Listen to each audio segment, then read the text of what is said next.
For 3 years, I was a father.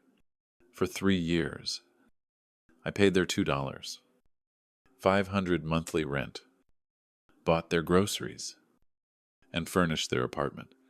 But last Tuesday, I learned I wasn't a father. I was an ATM, and when my son and his new wife secretly got married without me, they made it clear the machine was officially out of service. Until, of course, the next rent check was due. This is the story of how I stopped funding their disrespect and started investing in my own freedom. If you believe family should be about more than money, hit that subscribe button, because you won't want to miss how this ends. The late afternoon sun, the color of weak tea, was filtering through the blinds of my study when I decided to make the call. It was a Tuesday. I remember the trivial details with a painful clarity now. The gardeners had just left, and the scent of freshly cut grass, a clean, hopeful, profoundly suburban smell hung in the air. It was the kind of peaceful quiet I'd grown accustomed to since Eleanor passed. A silence punctuated only by the ticking of the grandfather clock in the hall and the hum of the refrigerator. For a moment, everything felt normal. In the bedroom down the hall, a brand new navy blue suit was hanging in a crisp garment bag on the closet door. It was a beautiful thing, wool and silk, with a subtle texture you could only appreciate up close.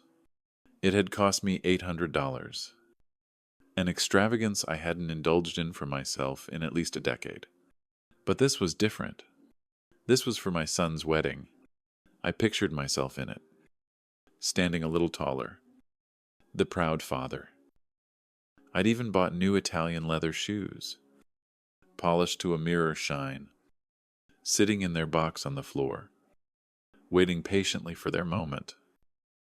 I picked up the receiver of the landline on my desk, its familiar weight, cool and solid in my palm. I punched in Ethan's number from memory, a smile already forming on my face. The whole week had been a low hum of pleasant anticipation. I was just calling to confirm the time for the rehearsal dinner. His fiancée, Chloe's mom, a nervous woman who spoke in frantic bursts, had mentioned something about 7 o'clock on Friday. But I wanted to hear it from Ethan himself. I wanted to hear his voice, maybe catch a hint of the same excitement that was thrumming through me. The phone rang twice, each electronic chirp echoing slightly in the quiet house. Then, the call connected. "Hi, Monroe, what's up?" The voice was bright, almost musical. It was Chloe. My smile faltered just a little. I had hoped to speak to my son. "Hey, Chloe, I'm doing great," I said, forcing warmth into my tone. "Just calling to see what time things are kicking off on Friday. Your mom mentioned something about 7. There was a pause. It was barely a second-long, but in that sliver of time, the entire atmosphere of the call shifted. The background noise on her end, a sitcom laugh track, I think seemed to get louder, more abrasive.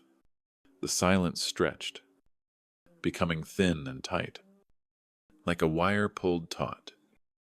She finally broke it with a laugh. It was not a sound of humor. It was a short, sharp little puff of air, the kind of sound you make when you find something absurd, almost pathetic. "Oh, that," she said, and her voice was suddenly coated in a thick, syrupy layer of pity.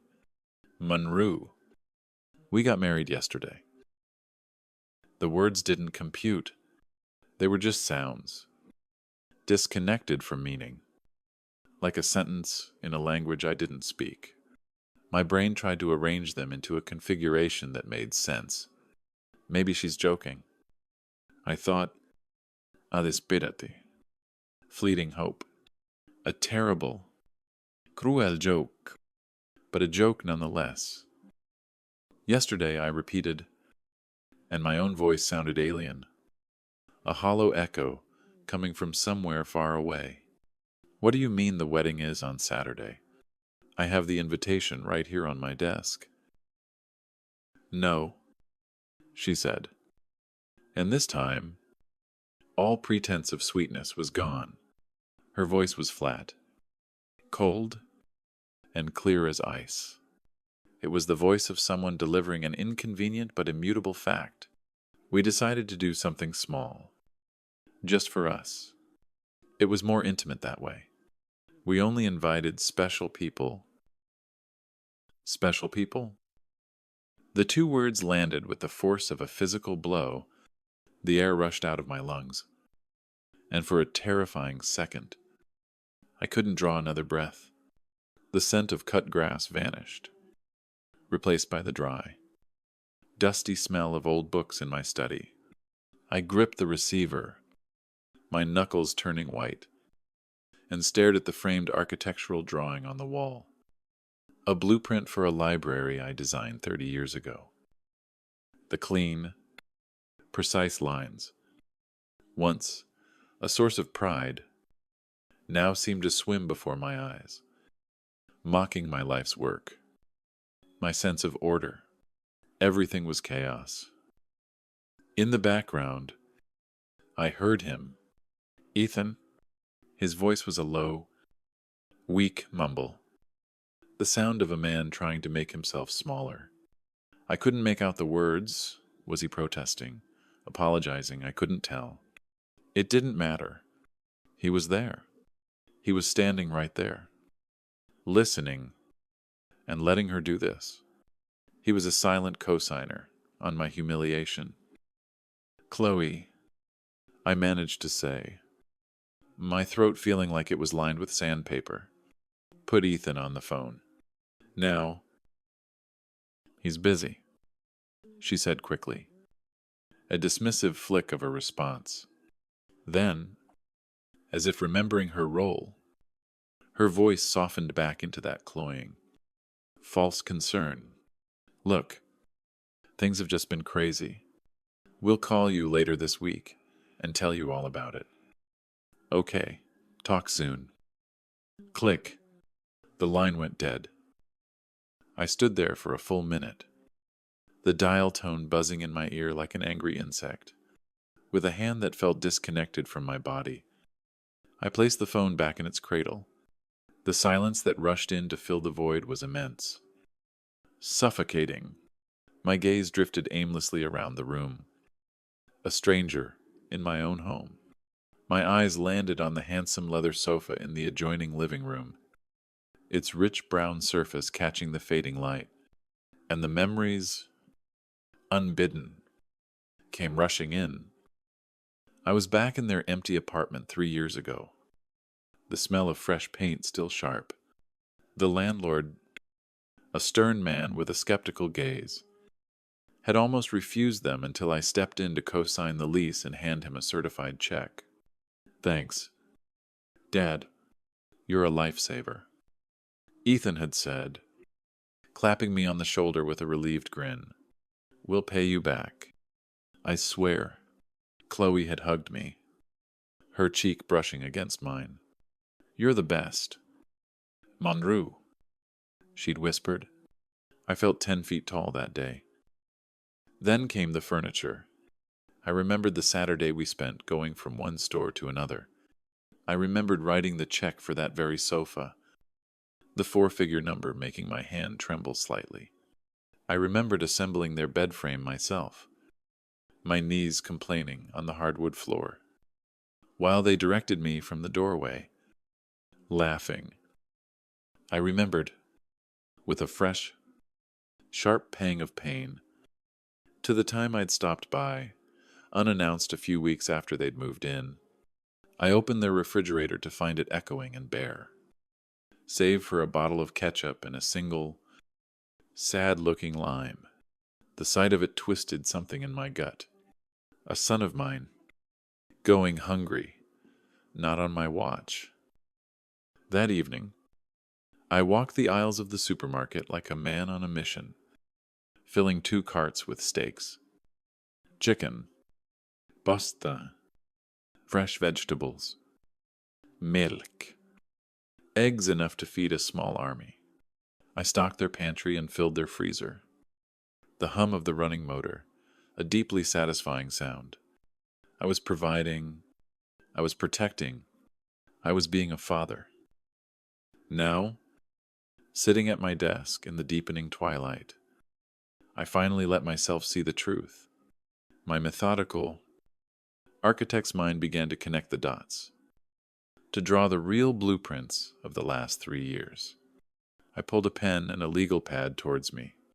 The scratching of the nib was the only sound in the room. Armayan. 500 a month, times 36 months. I wrote the number down, $90. Ling, ling, ling. That wasn't a gift. That was the foundation of a small house. That was a college education. My eyes fell on the thick accordion file folder at the corner of my desk. The label, in my own neat hand, read retirement. With a sense of dread, I reached out and opened it. Inside was a stack of withdrawal slips, each one a paper cut on the future. Eleanor and I had planned. I saw them all clearly. The $5,000 for the unexpected tax bill, the $3,000 for the emergency root canal for Chloe, the $7,000 for the down payment on the car they absolutely needed for work. Each slip had a story, an excuse, a panic-laced phone call attached to it. Each one represented a piece of my security, given away freely in exchange for a temporary sense of being needed. An investment. I had called it. What a fool I had been. My investment hadn't yielded love or respect. It had yielded only contempt. The last of the sunlight vanished from the room, plunging it into shadow. I didn't move to turn on a lamp. I just sat there, in the dark, the weight of it all settling over me. The initial, searing pain of the betrayal began to cool, crystallizing into something else.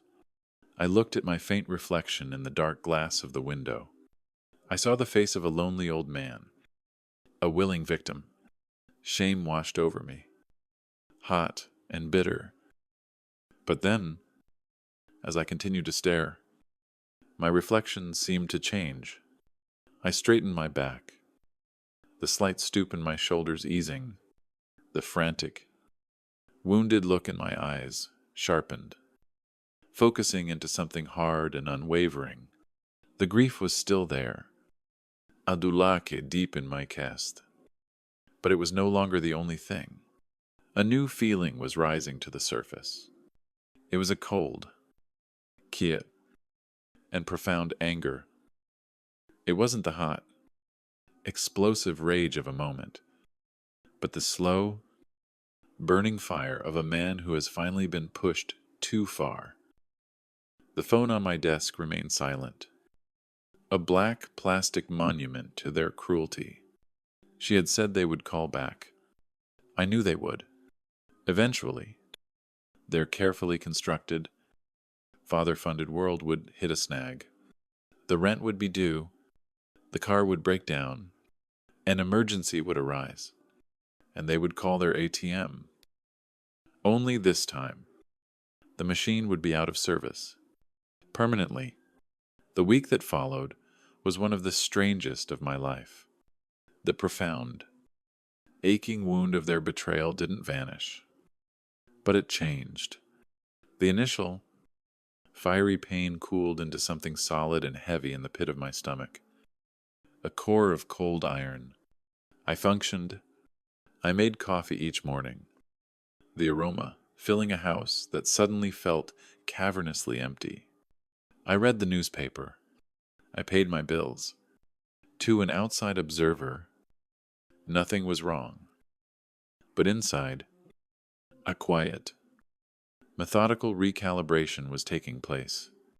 The architect in me, The part of my brain that sees problems not as emotional disasters but as structural flaws needing a new blueprint. Attack and over. I didn't delete their number from my phone. I didn't tear up the wedding invitation that still sat on my desk. A cruel, glossy mockery of a future that never was. Instead, I took out the thick accordion file labeled retirement for 2 full days. Isa mi disk, surrounded by years of bank statements, credit card bills, and withdrawal slips with the painstaking precision I once used to design buildings. I created a spreadsheet. Column A, date. Column B, amount. Column C, payee. Column D, stated reason. The rows filled up with an alarming speed. Armayan. 500 Aspen Heights apartments, rent. This entry repeated 36 times. Su Mayren. 750. Designer furniture outlet. Sofa. Bed frame. $850. Best Buy. Television. San Mayren. 200. Downtown auto repair. Transmission. Wu Mayren. 000. Doctor. Miller. DDS. Chloe emergency root canal. On and on it went. A meticulous autopsy of my generosity. A digital monument to my foolishness. When I finally clicked the sum function at the bottom of column B, a number glared back at me from the screen. Stark and unforgiving. $200,000. $700,000. Shaba. I stared at that number for a long time. It represented more than a quarter of my total retirement savings. It was years of my life, hours of my labor, pieces of the secure future I had planned with my wife, siphoned away into a black hole of entitlement. And for the first time, I didn't feel sadness. I felt a profound, cleansing anger. I printed the spreadsheet, 3 pages long, and placed it in a new, clean manila folder. I labeled it simply evidence. For the rest of the week, a strange sense of calm descended upon me. I slept through the night without waking, something I hadn't done since Eleanor's final illness. The grief for the son I thought I had was still there, but it was now a quiet background hum, no longer the screaming static that had filled my head. My purpose was clear. I was no longer waiting for an apology. I was waiting for the inevitable. It came the following Tuesday, exactly 1 week after the first call. The phone rang in the late afternoon, its shrill summons cutting through the quiet house. I looked at the caller ID. It was Chloe's number. I let it ring 3 times, took a slow, deep breath, and answered. My hand was perfectly steady. Hello? Monroe, thank God. Her voice was a high-pitched, frantic squeal, stripped of all its former condescension. Monroe, you have to help us. The landlord just posted an eviction notice on our door. They're going to kick us out. We have 3 days. I listened to her torrent of panicked words, my expression unchanged. I pictured her in the apartment I paid for, standing on the rug I bought, her world of comfort suddenly collapsing. I see, I said when she finally paused for breath. My voice was even, almost placid.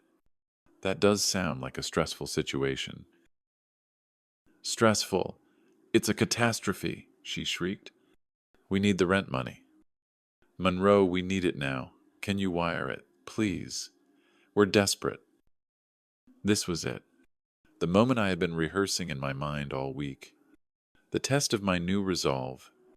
I let the silence hang for a moment, letting her desperation soak into the phone line. Then, I spoke, my tone as calm and reasonable as if I were discussing the weather. "Chloe, I'm sorry to hear you're in trouble. I truly am," I said, "but I'm afraid there's been a misunderstanding about the nature of our relationship. As I recall, I was recently informed that my involvement in your life is reserved for only the most special of occasions." I paused, letting the words sink in. "And I must be honest, an eviction just doesn't feel quite special enough. I've decided to only help special people from now on." The silence on the other end was absolute. It was so complete I thought she might have dropped the phone. I could almost hear the gears grinding in her head as her words, were processed. The shock, the disbelief, the dawning, horrifying realization that the bank was closed. I heard a choked, sputtering sound, a mix of a gasp and a sob. Then the line went dead with a sharp click. She hadn't even bothered with a goodbye. I placed the receiver back in its cradle. I did not feel a rush of triumphant joy. I did not feel vindicated.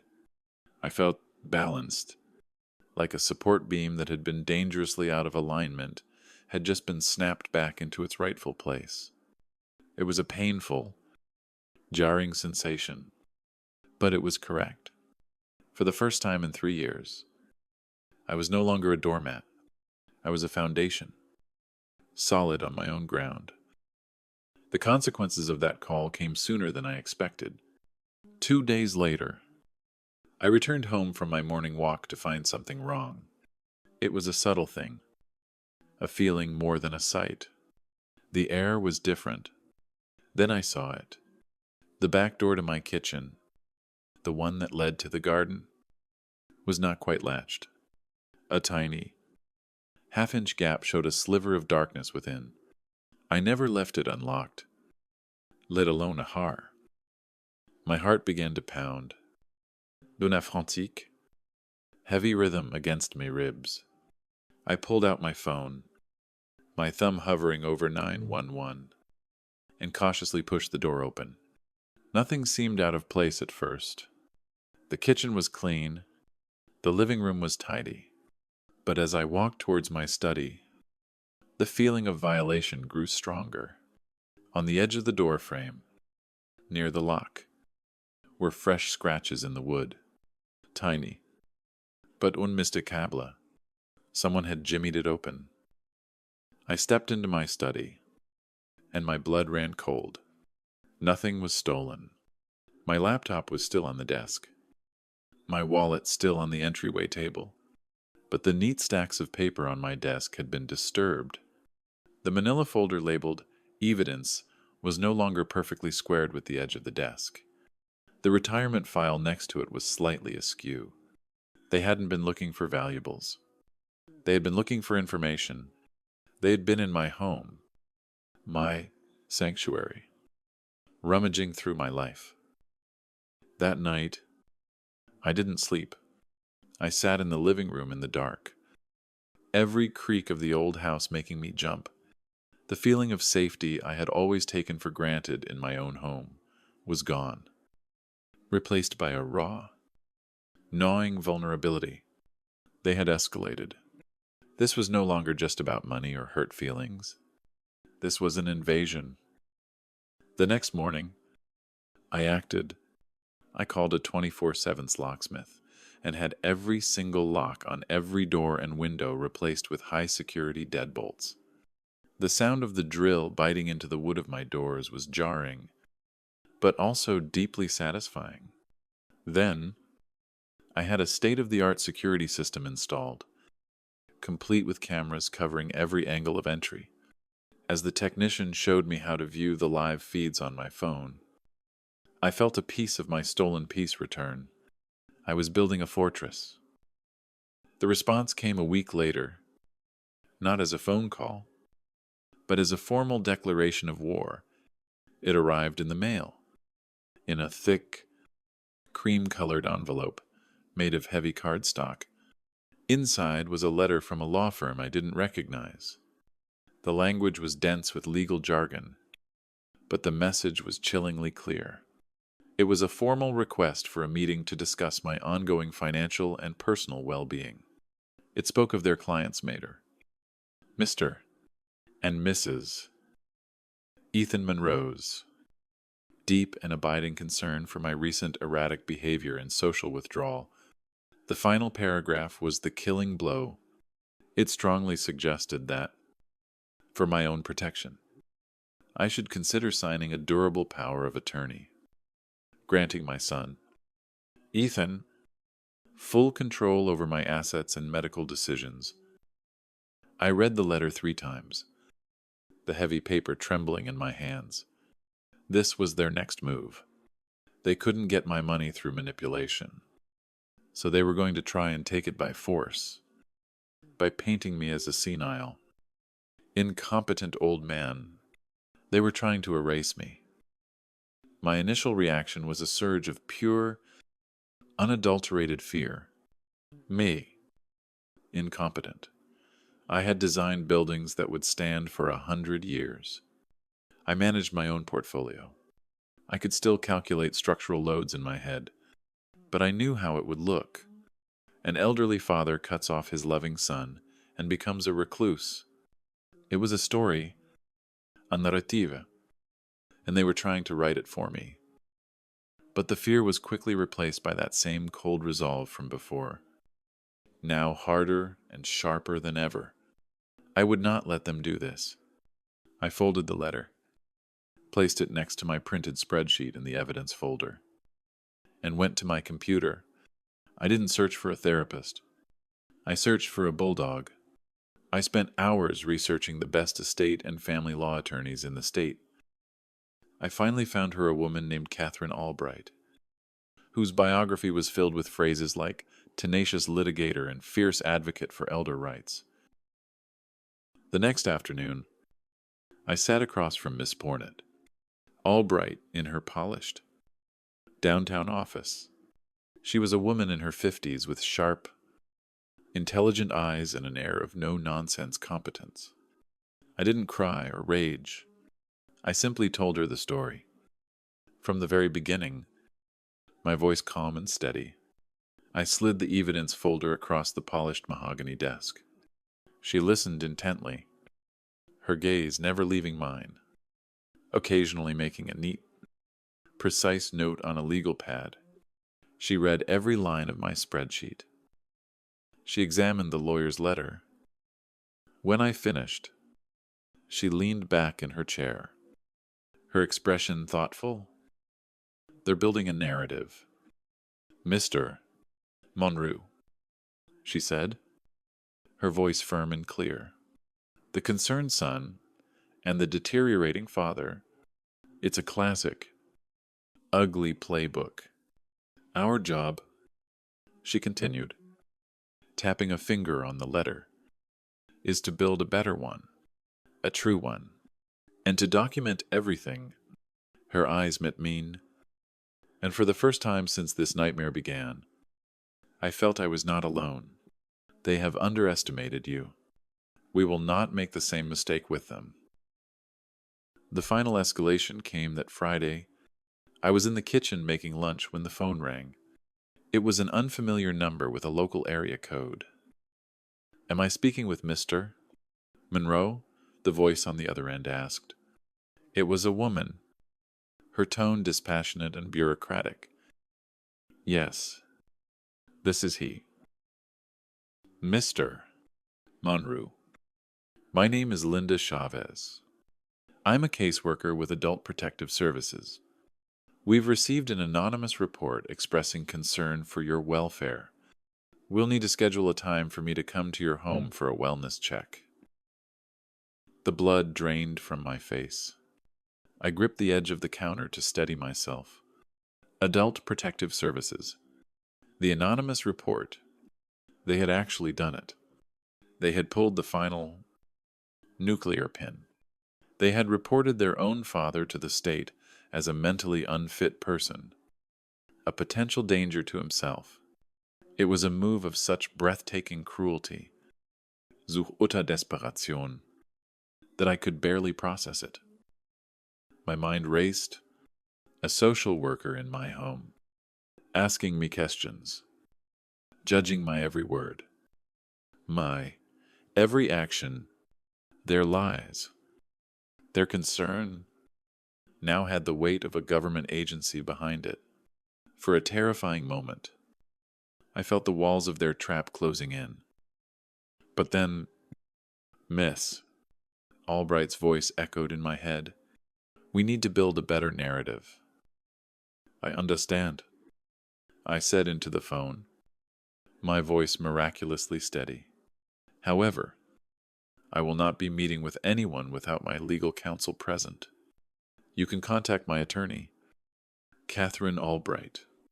I will give you her number. I ended the call and immediately dialed my lawyer. My hand was shaking now, the adrenaline finally hitting me. I explained what had happened, my voice cracking for the first time. Miss Albright didn't sound surprised. She didn't even sound angry. When I finished, there was a brief pause, and then I heard her take a slow, deep breath. Good, she said, her voice a bastion of calm in my sea of panic. Let them come. We'll be ready for them. The weeks leading up to the court hearing were a strange blend of anxiety and methodical purpose. Miss Albright's calm confidence was a lifeline, but the threat of what Ethan and Chloe were trying to do to legally unperson me, to declare me mentally vacant for their own financial gain, was a cold knot of dread in my stomach. It was one thing to be betrayed, it was another to have your very identity put on trial. My lawyer's first move was a preemptive strike of brilliant simplicity. They've accused you of being mentally unfit, she'd said, during our first strategy session, her voice sharp and clear. We won't just deny it. We will disprove it so thoroughly that the accusation itself becomes the centerpiece of their malice. And so, the following Tuesday, I found myself not in a lawyer's office, but in the hushed, beige-toned suite of a forensic psychologist. Dr. Anya Sharma was a woman with a calm demeanor and eyes that seemed to see right through you. For 2 separate 4-hour sessions, she put me through a grueling battery of tests. There were memory exams, logic puzzles that twisted my architect's brain into knots, Rorschach inkblots, and long, probing conversations about my past, my present, and my feelings about the future. At first, the process was deeply unnerving. I felt like a specimen under a microscope. Every pause, every answer, every flicker of my eyes being weighed and measured. But as the hours wore on, a strange thing happened. I began to see the tests, not as a judgment, but as a challenge. The patterns, the logic, the demand for recall, it was familiar territory. It was structure. It was the language my mind had spoken fluently for over 40 years. When I left the final session, I was exhausted, but I also felt a flicker of my old self. The man who could solve complex problems with focus and clarity. The report arrived at Miss Saver, Albright's office a week later. She called me and asked me to come in. She didn't tell me the results over the phone. When I arrived, she slid the thick, bound document across the polished mahogany desk toward me. My hands trembled slightly as I opened it. It was 30 pages of dense, clinical language, but the summary on the first page was all that mattered. I read the words, and a breath I didn't realize I'd been holding for weeks escaped my lungs in a long, slow sigh. Cognitive function is not only intact, but demonstrates superior level processing for his age demographic. No evidence of dementia, psychosis, or any other condition that would impair judgment. Subject exhibits high resilience and clarity of thought despite significant emotional distress. I looked up at Miss Albright. She was smiling. Arare. Genuine smile that transformed her face. This, she said, tapping the report, is not just a shield. Monroe, this is a sword. The day of the hearing arrived on a crisp, cold autumn morning. I stood before the full-length mirror in my bedroom and adjusted my tie. I was wearing the navy blue suit, the one I had bought for the wedding. It felt different now.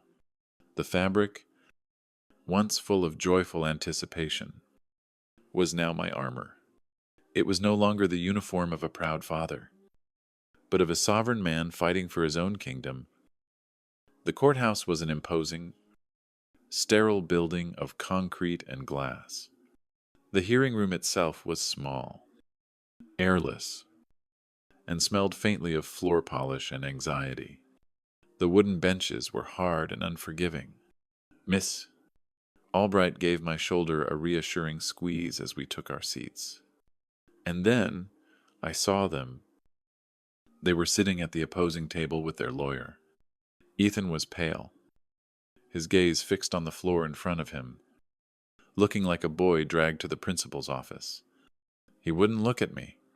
Clou sat beside him. A stark contrast.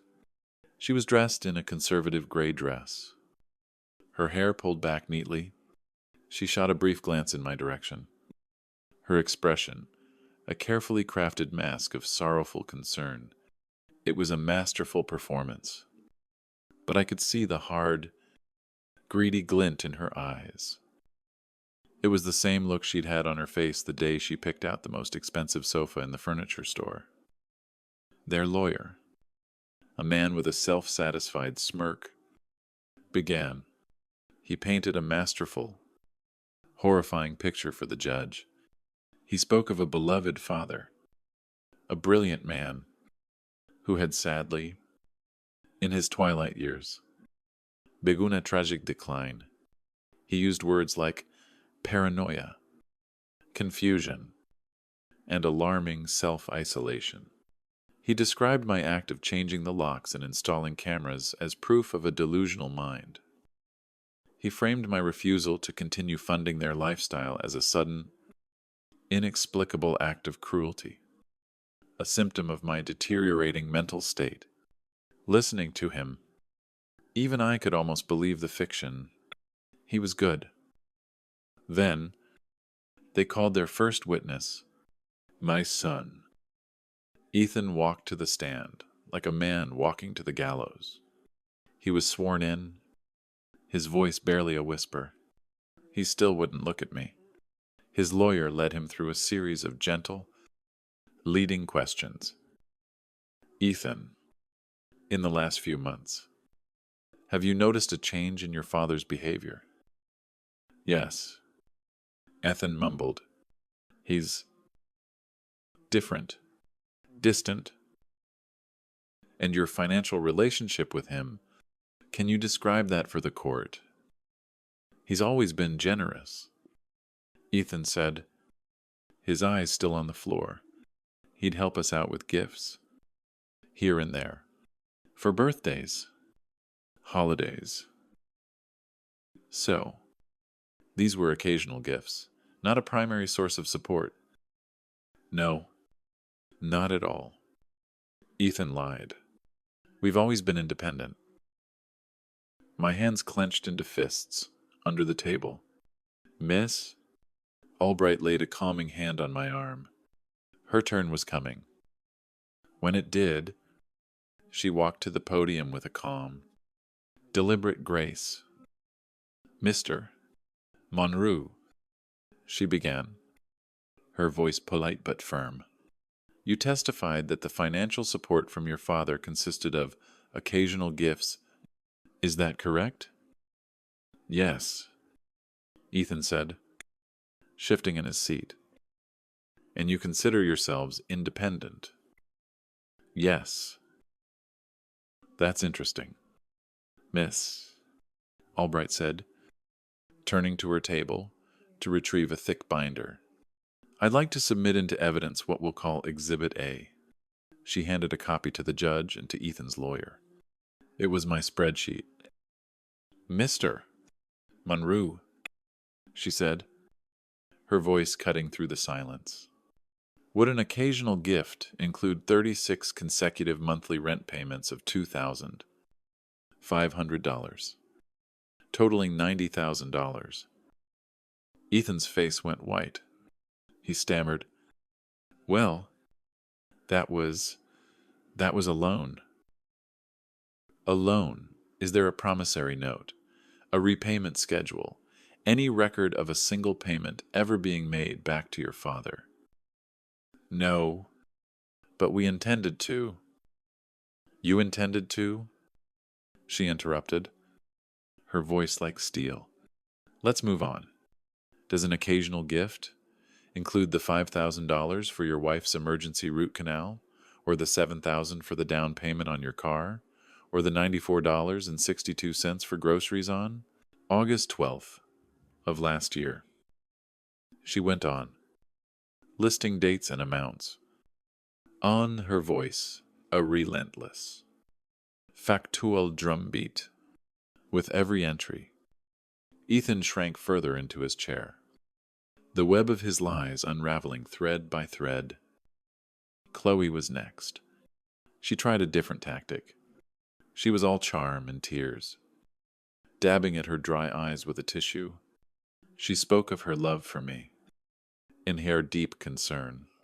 We're just so worried, she said, her voice trembling. This isn't about money. It's about his health. We just want to make sure he's taken care of. Miss. Albright let her finish. Then she approached the stand. Mrs. Monroe, it's clear you care deeply, she said, her tone sympathetic, so much so that when your father-in-law refused to pay your rent, you and your husband felt it necessary to break into his home. Is that correct? The color drained from Chloe's face. We did not. That's a slanderous accusation. Is it? Then perhaps you can explain the fresh pry marks on his kitchen door, photographed the day after your phone call, or the fact that the only items disturbed were his financial papers. Chloe's composure cracked. Her eyes darted to her lawyer, who could only offer a helpless shrug. She was trapped. Then came the moment I had been waiting for. The firing of the Chekhov's gun. Your Honor, Miss, Albright announced, I would like to submit Exhibit B, an email from Ethan Monroe to his father, dated 1 year ago. She placed a copy in front of Ethan, who had returned to his table. Mr. Monroe, she commanded, could you please read the first line of this email aloud for the court? Ethan stared at the paper as if it were a snake. He swallowed hard, his Adam's apple bobbing. Read it, please. The judge prompted, his voice laced with impatience. Ethan's voice was a choked whisper. Hi, Dad. He read, I don't know what to say. Chloe and I were in a real bind with that medical bill. Thank you. You saved us. Again. A heavy silence fell over the courtroom. The contradiction hung in the air. Undeniable. They were not independent. They were dependents. And they were liars. But Miss Albright wasn't finished. Your Honor, the petitioners have built their entire case on the premise that my client, Mr. Monroe, is mentally incompetent. To that end, I would like to call our final witness to the stand, Dr. Anya Sharma, a licensed forensic psychologist. Dr. Sharma was a calm, credible, and unimpeachable witness. She detailed her qualifications, her methodology, and finally, Her conclusions. Miss. Albright handed the judge the bound report. The judge put on his reading glasses and scanned the summary page, his eyebrows rising higher with every sentence. So, to be clear, Doctor, Miss, Albright concluded, it is your expert opinion that Monroe is not only competent, but possesses superior cognitive abilities for a man of his age. That is correct. Doctor, Sharma said, he is one of the sharpest and most resilient individuals I have evaluated in recent years. Finally, the judge looked at me. Mr. Monroe, do you have anything you would like to say? I stood up, my legs feeling surprisingly steady. I looked directly at the judge, ignoring my son and his wife. Your Honor, I said, my voice clear, and even for 30 years, I tried to be a good father. For the last 3, I have been a good bank. I have paid for their home, their food, their car, their comfort. In return, I was excluded from my son's wedding and told I wasn't special enough. When I refused to continue to pay, they broke into my home, and when that didn't work, they tried to have me declared insane so they could take everything. I am not asking for your sympathy. I am not asking for an apology. I am a 69-year-old man who has earned his retirement. I am simply asking the court to grant me the one thing my son and his wife are unwilling to give me: peace. I just want to be left alone. I sat down. The silence was absolute. The judge took off his glasses and rubbed the bridge of his nose. He looked at Ethan and Chloe, and his expression was one of utter contempt. In all my years on the bench, he began, his voice dangerously low, I have rarely seen such a shameful, transparent, and malicious abuse of the legal system. This court's purpose is to protect the vulnerable, not to serve as a weapon for the greedy. He looked directly at them. You have brought this petition based on lies, and in doing so, you have wasted this court's time and deeply maligned a man who, by all accounts, has given you everything. The petition for conservatorship is hereby dismissed. With prejudice, he banged his gavel, the sound cracking like a gunshot in the silent room. You will not bring this matter before this court, or any other. Again, you are done. It was over. A wave of relief so profound it almost buckled. My knees washed over me. Miss. Albright squeezed my arm, her professional mask breaking into a wide, triumphant grin. We gathered our papers, our movements slow and deliberate. As we turned to leave, a voice cried out behind me, thin and desperate. Dad? It was Ethan. I stopped for a single heartbeat, my back still to him. For a fraction of a second, the memory of a little boy with scraped knees calling my name flashed through my mind.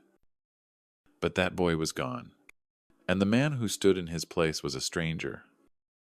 Without turning around, without acknowledging him in any way, I took a step, and then another.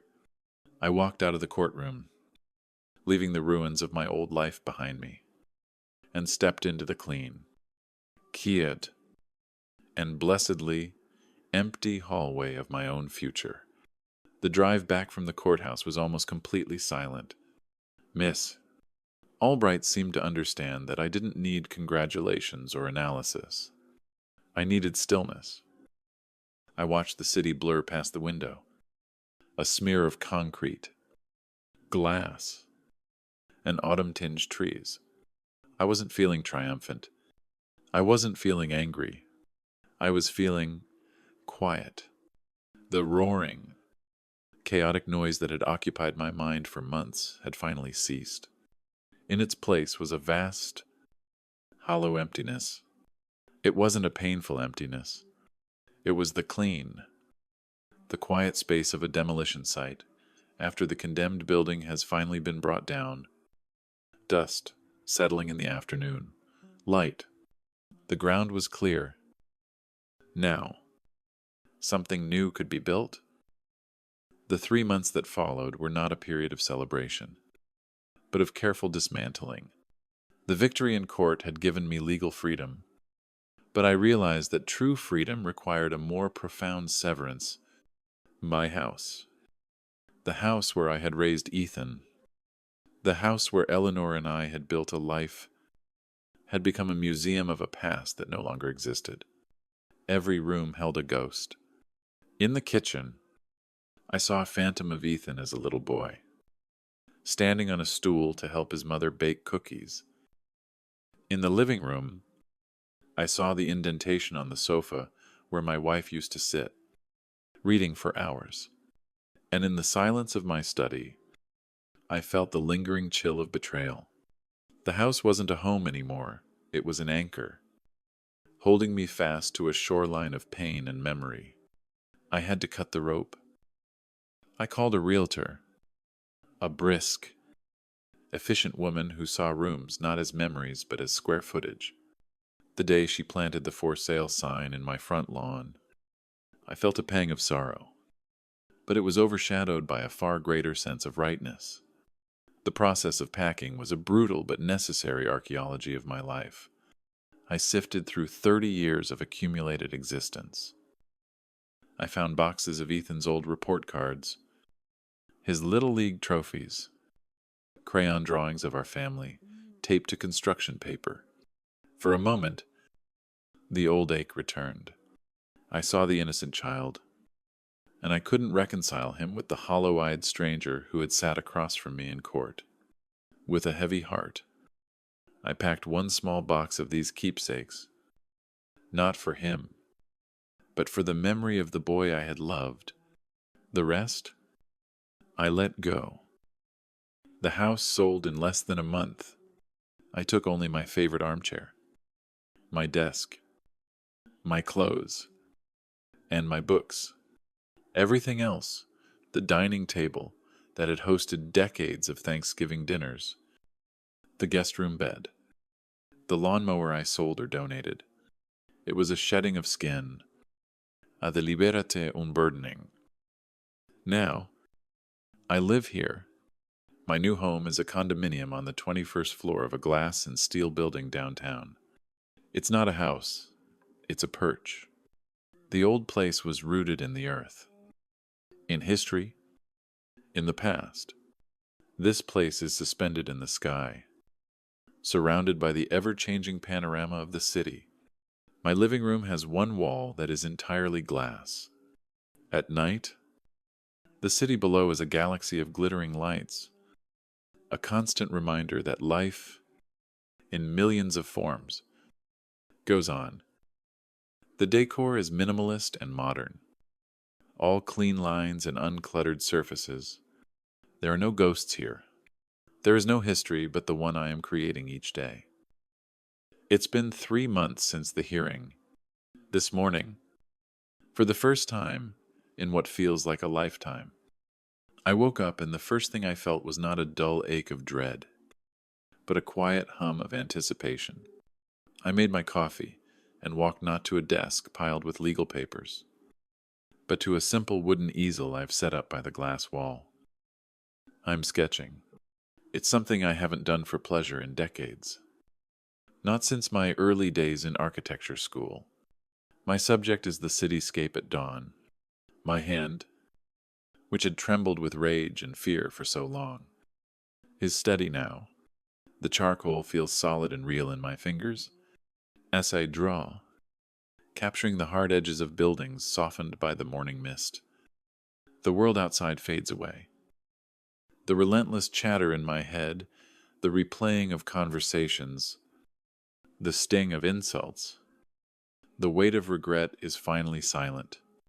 There is only the rough texture of the paper and the satisfying whisper of the charcoal as it makes its mark. It is a profound and simple piece, I have spent my entire life designing structures for other people. Now, I am finally designing a life for myself. Last week, I had my final meeting with Miss Albright. We met at her office to sign the last of the paperwork related to the sale of the house and the closing of the court case. The atmosphere was lighter, more relaxed. We were no longer soldier and general planning for war. We were two people enjoying the quiet of a hard-won peace. After the last document was signed and notarized, I slid one final check across the desk to her. It was a personal check, not a cashier's check from the bank. It was made out to a name she didn't recognize. She picked it up, her brow furrowed in confusion. Monroe, what is this? This is a very large sum of money. The check was for $250,000, roughly half of what remained of my net worth after securing my own future. The payee was the National Foundation for the Prevention of Elder Financial Abuse. I know, I said. That's the point. She looked at me, her sharp lawyer's eyes searching my face. This is an incredibly generous gesture, she said slowly. But are you sure? I nodded, feeling a sense of certainty that was as solid as the steel beams holding up the building around us. When all this started, I explained, my voice quiet but firm. I felt so completely powerless. I felt like a victim, old, foolish, and alone. I know there are thousands of other people out there. People who don't have a fighter like you or the resources that I had, who are being manipulated and stolen from by the people they trust the most. My money couldn't buy my son's love or respect. It couldn't buy me a place at his wedding. But maybe, just maybe, it can buy someone else a fighting chance. Maybe it can help another family avoid a courtroom like the one we were just in. I want this whole ugly affair to have some meaning. I want to turn the poison into medicine. She stared at the check for a long moment, then looked at me, and her professional composure broke completely. Her eyes were shining with unshed tears. Monroe, she said, her voice thick with emotion. You are a good man. It was the simplest of compliments, but it landed with more weight than any judge's gavel. A few days ago, I received a call from a distant cousin, the kind of relative who thrives on family gossip. After the requisite pleasantries, she got to the real reason for her call. Did you hear about Ethan and Chloe? She asked. Her voice, a conspiratorial whisper. It's just awful. They lost the apartment. You know, they're living in some tiny one-bedroom way out in the suburbs. He's working 2 jobs, something in retail and driving for a rideshare service at night. And she's waitressing. Can you imagine? I listened, my expression unreadable. I felt nothing. There was no surge of vindictive pleasure. There was no lingering sting of pity. It was like hearing a weather report from a city I would never visit again. They were just 2 people, living a life that had absolutely nothing to do with me anymore. Their struggles were the natural consequence of a world without a safety net, a world where actions have reactions. My generosity had not been a kindness, it had been an insulator, protecting my son from the realities of life. The greatest lesson he would ever learn, the hard, bitter lesson of self-reliance, was one that my money had made it impossible for him to be taught. Now, life was his teacher. Well, I said into the phone, my voice calm and even, I'm sure they'll figure it out. I then politely but firmly changed the subject. Tonight, as I stand by the great glass wall of my apartment, I look down at the endless, intricate web of lights below. I think about that phrase, the one that started it all. The words that felt like a knife in my heart. Special people. For so long, I thought my job was to make others feel special, my wife. My son. I poured my life, my love, and my money into that goal. But now I understand. I'm taking that trip to Europe we always talked about. Eleanor and I'm finally going to see the cathedrals of Italy, to walk the ancient streets of Rome. I've joined a book club. I'm taking a class on oil painting. I am spending my days filling my own life with wonder.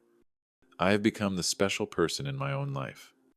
It is a quiet, revolutionary, and deeply peaceful realization.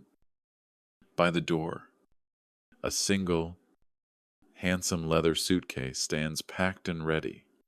My flight leaves in the morning.